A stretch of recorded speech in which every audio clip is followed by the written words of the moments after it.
আমরা আনোয়ার ভাইয়ের সৈনিক, চান্দা তুলি দৈনিক। আমাকে নেতার পারমিশন ছাড়া এনে দোকান দিছে কেরা? দাও 500 টাকা চান্দা দাও।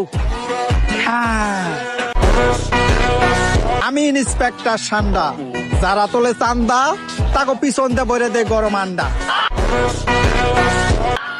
ইনফরমেশন আছিল এলাকায় কেরা জানি চান্দা তোলে, আজকে পাইছি তো গো।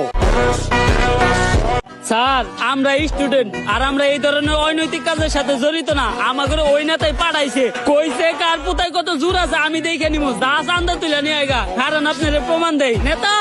হ্যাঁ, আপনি আমাকে জোর করে চান্দা তুলতে পাঠাইছেন না?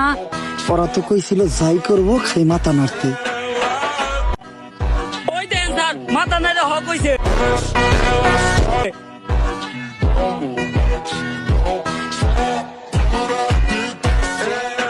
তরে দেখাইতেছি কার পোতায় কত জোর। ও বাবা